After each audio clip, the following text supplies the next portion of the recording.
Welcome to my channel, Beginning Christians. My name is Michael Mall. I live in South Overland Park, Kansas. Before I begin this video, I'd like to preface with why I'm starting this channel. About a month ago, my sister came to me with some questions about Christianity.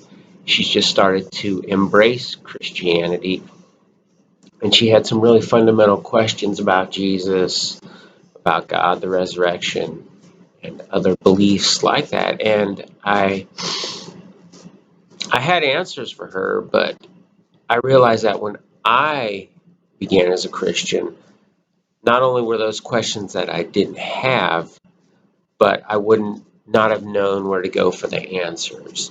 So now, in my personal story, I had always believed in God. I didn't necessarily have a relationship with Jesus, but I always believed in God. So when I went to church, I didn't have any questions. I saw how God had moved in the lives of other believers. I saw how He moved throughout the church. So initially, I never had any questions. But if you're an atheist, if you're a beginning Christian, or if you're someone who's even thinking about Christianity, I understand that you may have questions that you'd like to have answers to. So it's important that we address these questions, because I don't believe that you should have blind faith. I believe that you should know where your faith is grounded so that you can defend it, and so that when people ask about you, you can have reasonable answers to those questions, other than just, I believe because I believe, or I believe because my parents believe, or I believe because I just think it's good to believe. It's great to believe. Faith and belief are great, but I also believe that you should have answers to questions if you have questions.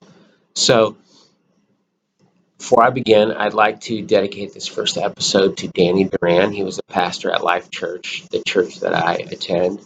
He passed away about 3 weeks ago from a heart attack, and he was probably one of the most influential pastors I've ever known. He loved God, he loved people, and he showed it every time he walked up to the church. First service, he was out in front of the building just giving away huge bear hugs. And if you didn't take a bear hug, he gave you a hearty handshake or a fist bump. But when he addressed you and when he spoke to you, you believed that in his heart, he loved God. He just wasn't there for show. He wasn't there because it was the pastor and it was his job. He was there because he loved God and he loved people. So I'd like to dedicate this first episode to him in remembrance of him, because in the short time that I knew him, he made a great impact on my journey. So I thought that the first question to ask, maybe one of the most fundamental questions to ask, because it certainly is very important, is, did Jesus exist? Because you have to believe that Jesus existed. If you don't believe Jesus existed, then his death and his resurrection are inconsequential, and his resurrection is what makes us Christians. People, apostles, disciples, didn't truly begin to follow Jesus until they realized that he was God, that he was the Lord of our lives, the creator of the universe. And so Christianity begins with the resurrection, but the resurrection begins with the death of Jesus, and that begins with Jesus as a person. So I'd like to address that question. You'll see me looking down from time to time. I have my notes kind of right in front of me. This is my first video. It's not going to be anything aesthetically pleasing. The lighting is probably adequate, but my goal is not that it's an awesome, mind-blowing video. My goal is the content. So if you're expecting something fantastic and great just to blow you out of your seat, visually, I'm not going to provide that for you. I do have 2 more videos planned, so just know that I have evidence for God and then evidence for the resurrection, which are the 3, in my opinion, the 3 most important steps in your journey. So let's begin. So typically, when the question is asked, did Jesus exist, the person asking the question wants extra biblical or non-biblical sources to prove that Jesus existed. There's people who will say, well, you can't use the Bible to prove the Bible, even though the Bible's a historical document. They will still say, well, the Bible's biased. The Bible talks about Jesus' life, so of course it's going to prove his existence. So I thought, as an example, I would use someone outside of the Bible who we generally in society accept exists, even though we have little to no evidence of his existence. So I thought I'd start with Socrates. So we don't have any surviving writings by Socrates himself. He reportedly wrote some poetry, but we don't have any evidence of it. What we do have are three major independent sources who describe his life and his character, and they were written by authors who were his contemporaries, his students. So there are almost 100 dialogues written by these students, two of them who were Plato and Xenophon. The writings included details of his life and his character. They also include details of his philosophies, his public speaking, what he believed about politics, ethics, so on and so forth. So basically what he did on a daily basis. There are also surviving references from playwrights who knew him, such as Aristophanes and Eupolis. There's others whose names I couldn't pronounce. They were in Greek. So this is little evidence, right? A couple references to him historically, some writings. But this is all the evidence that scholars will require to prove that he existed. And we generally accept his existence based off this small amount of information. And you can look this up on the internet. It's not super secret, hidden information. It's public information that's out there, easily accessible. So keep in mind that we have multiple witnesses, multiple sources that chronicle Jesus's life. And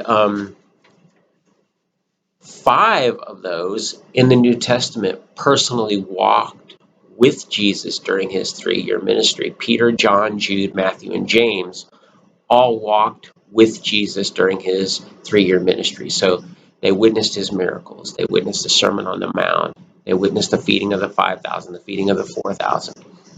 They witnessed everything that Jesus did. And there are five of them, 5 personal who walked with him.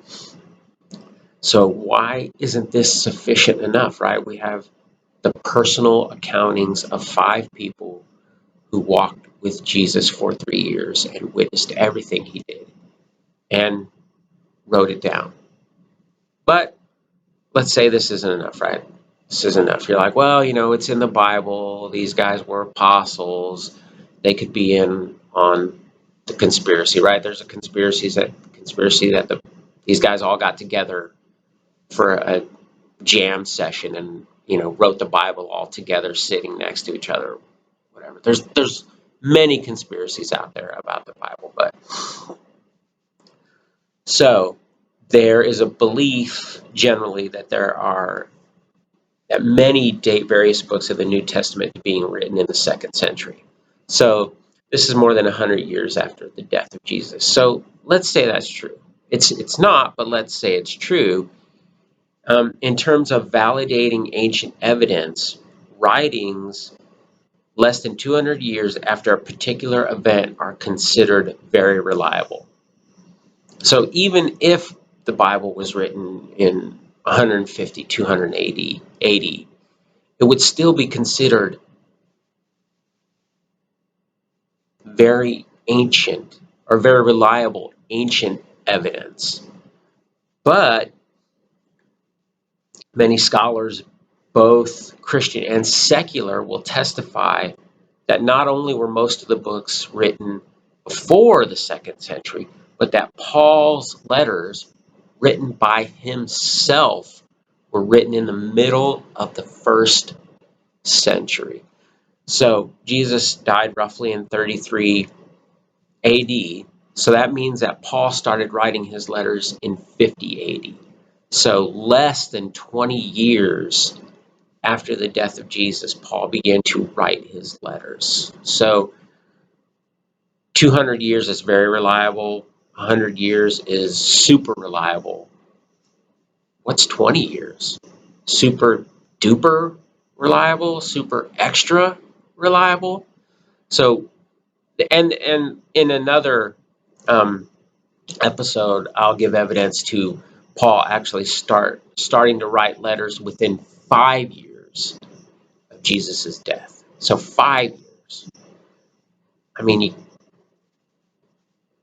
that's incredible. 5 years after Jesus died, Paul started writing letters. We know that shortly after Jesus died, he started to go out and preach to the Gentiles and start churches in Corinth and places like that. So, all right, so let's go back to outside the Bible. We'll start with, let me get my notes here. So all of that proves that there was at least a man named Jesus who lived in Israel in the first century AD. So even if it's not the Jesus that we're talking about, we at least have evidence that a man named Jesus lived in the first century. Now you can even say, well, Michael, that's crazy. Jesus was a common name. There was probably 1,000 guys who lived in the first century that were named Jesus. And you're right, we know that Barabbas, who is part of Jesus' story, he was um, the rebel who was freed in Jesus' place. His name was actually Jesus Barabbas. So we know that Jesus was a common name. So that being said, oh, and then before we completely discount the evidence, we also have to take into account that in 70 AD, Jerusalem was completely destroyed. We know that throughout the story of the Bible, the ancient Israelites, the Jews, are very, very upset with the Romans. And we learn throughout the Bible that throughout various times there were small insurrections against the Romans that were usually put down pretty quietly. But around 70 AD, there was a huge uprising, a huge insurrection by the ancient Israelites. And the Roman legion marched in and destroyed Jerusalem. They broke the temple down stone by stone, like literally there's nothing left of the temple but just stones. They burned the entire city and they killed thousands of Israelites. So we could safely assume that when they destroyed the temple, they sacked it, that they destroyed evidence of further evidence of Jesus' existence. Because even though the Jews had tried him and crucified him, and even though the Sanhedrin and the Pharisees disapproved of Jesus and intensely disliked him, they would have kept evidence of their interactions with him. They would have kept evidence of things he said in the temple. They would have kept evidence of his miracles. They would have kept evidence of him because they provided it in his trial, which really wasn't a trial. So there would have been more additional written evidence of the existence of Jesus Christ in the temple. And along with that, we don't know how many eyewitnesses were actually killed in the uprising. This, at there were thousands at the Sermon on the Mount. We know that he fed 5,000 and 4,000 in two separate events. So there were thousands of people who would have seen Jesus. We don't have an exact number, but we can say there were certainly hundreds of people who were cured by him, whether it was blindness, leprosy, lameness, blood disorders, skin disorders. We know. So it's possible that many, many eyewitnesses or many people who received healing from Jesus were killed in that uprising. So that being said, there is outside or non-biblical evidence of Jesus' existence. The first one we find is Tacitus. Now, Tacitus was a first century Roman historian, And he mentions the existence of a group of religious peoples known as Christians. He documents their persecution under Pontius Pilate during the reign of Tiberius. The chief secretary of Emperor Hadrian, Suetonius, he wrote that a man named Christ lived during the 1st century. The Jewish historian Flavius Josephus gives 2 accounts of Jesus in his book Antiquities. The first refers to James, the brother of Jesus, who was called Christ. A controversial verse in Antiquities 18:3 records this. Now there was about this time Jesus, a wise man. It is lawful to call him a man, for he was one who wrought surprising feats. He was Christ. He appeared to them alive again on the 3rd day, as the divine prophets had foretold these, and 10,000 other wonderful things concerning him. Now, Josephus was a Jewish historian. He would not have liked Jesus. He definitely didn't think that Jesus was the Savior, the Son of God, the Son of Man. He wouldn't have believed any of that. But he clearly writes that he was Christ. He clearly documents the resurrection, or the belief of Christians about the resurrection, not necessarily his belief. He's a historian, so he's simply to provide historical evidence, not his beliefs or his opinions. But he acknowledges Christ's miracles and everything that Christ did. And he was, like I said, he was a Jew. He was a Jewish historian, so he would not have liked Jesus at all. A 2nd century historian, Julius Africanus, quotes Greek historian Thales. Now, Thales wrote most of his literature during 50 AD. He references an eclipse, which was documented as the darkness that covered the land in the 3 hours before Christ died. So I believe from 6 to 9. Christ died at 9 o'clock. Now, I'll tell you there's going to be pushback against this particular piece, because according to the Jewish calendar, Passover was not conducted during a time where there could be an eclipse. The moon and the sun were on opposite sides of the planet, so there's no way a natural eclipse could have occurred. So that's the pushback you'll get on that. Of course, as a Christian, I believe in God. I believe he's the creator of the universe. So if he wanted to make an eclipse with the sun and the moon, he could certainly do that. If he wanted to make an eclipse without the sun and the moon, he could certainly do that.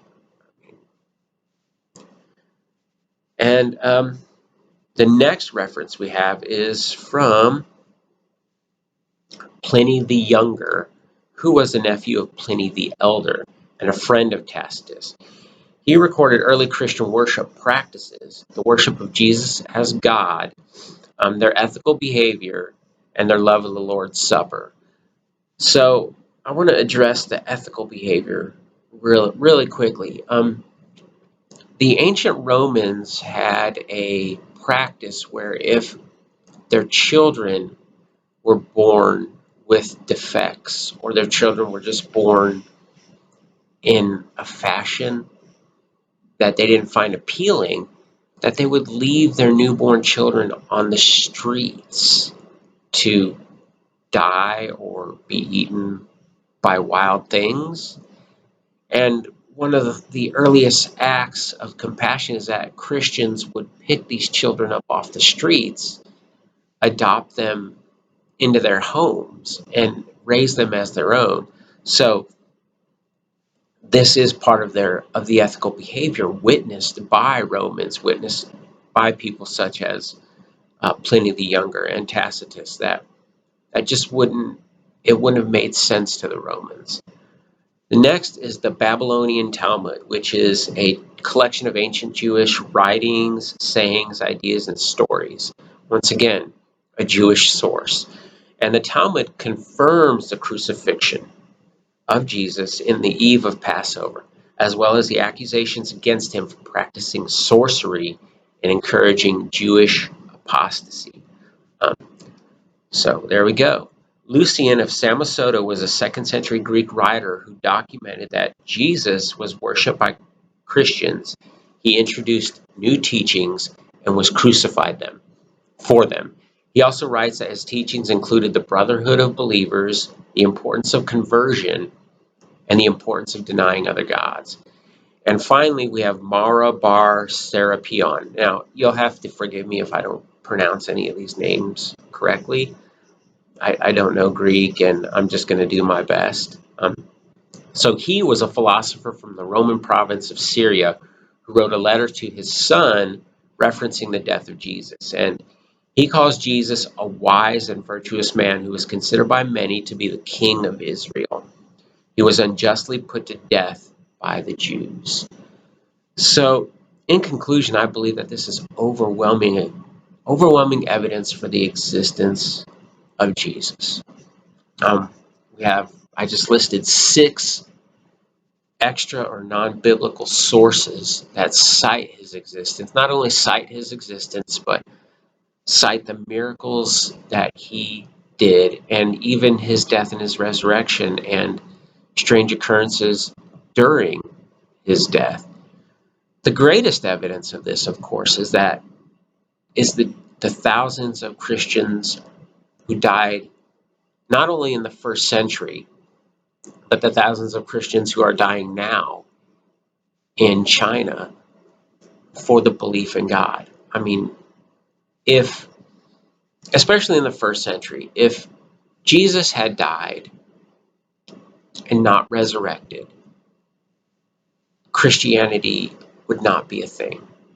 I mean, you can't reasonably assume that if Jesus had died and not resurrected, that the apostles and the disciples would have stuck around to be persecuted for him, right? They would have said, "Oh, I guess he wasn't the Savior. I guess he wasn't the Son of God. I guess he didn't come to redeem us.